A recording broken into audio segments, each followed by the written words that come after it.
Kenalkan nama aku Aga, jadi pada kesempatan kali ini aku bakalan melanjutkan tugas berikutnya mengenai mempraktikkan cara pengoperasian tools animation pada software Autodesk Maya. Nah, yang perlu dilakukan pertama yaitu membuat objek yang ingin dianimasikan. Mungkin objek simpelnya kita mungkin pakai bola aja, mungkin seperti ini. Kalau udah mungkin kita bisa atur aja ukurannya seberapa, mungkin agak gedein lebih dikit ya.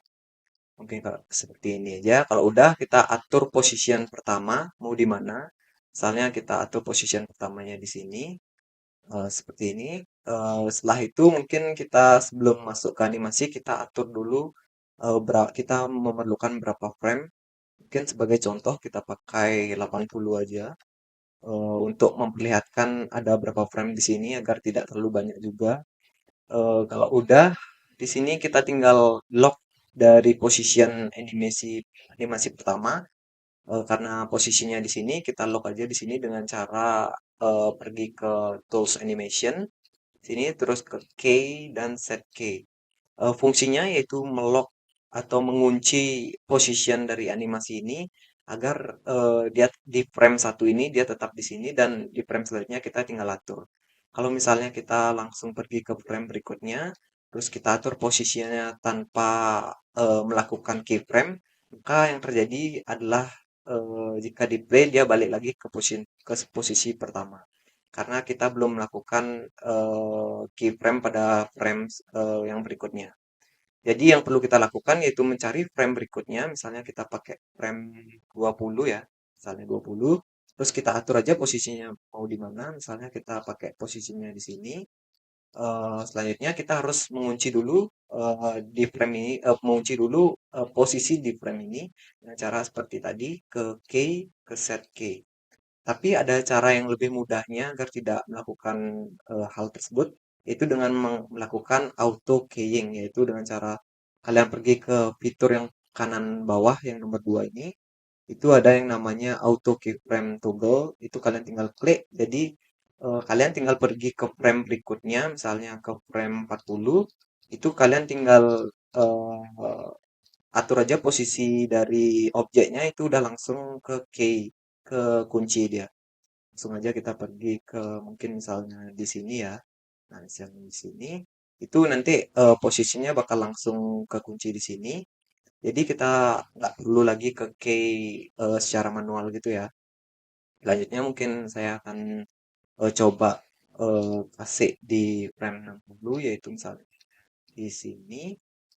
Terus frame 80-nya itu kita kembali lagi ke posisi awal yaitu di 00. Bukan 00 ya. Kita lihat posisi awal itu di 12 kita copy aja. Kita masukkan ke sini agar dia terjadi looping seperti itu. Jadi kayak objeknya mengulang-ulang secara halus.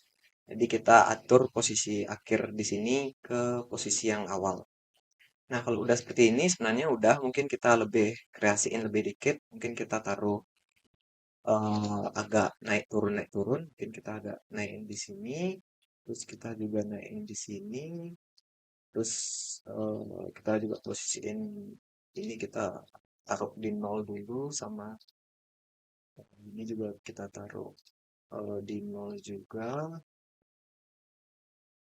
Selanjutnya ini kita misalnya kita naikin lagi seperti ini. Terus bagian sini kita kasih frame nol. Nol. Terus di bagian sini kita agak naikin lagi. Terus bagian 80 kita nolin lagi. Jadi nanti animasinya akan seperti ini. Dia seperti bola naik turun memutar gitu tanpa henti.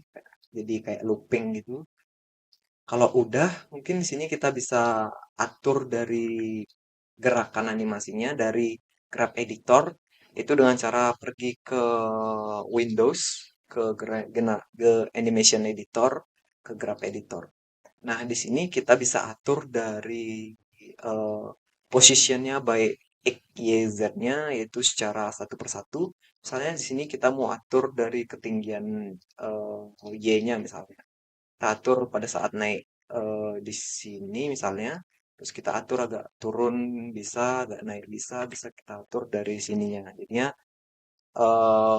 lebih gampang lah untuk melihat dari grafik dari naik turun kita. Kita juga bisa lihat dari cara dia muternya juga, bisa kita agak pelanin juga atau agak lebih maju juga bisa. Itu bisa kita lakukan di Graph Editor. Nah, kalau udah mungkin kita bisa lihat hasilnya. Nanti hasilnya akan seperti ini. Ini baru yang simpelnya ya, yang sangat sederhana. Mungkin sekian dulu. Terima kasih.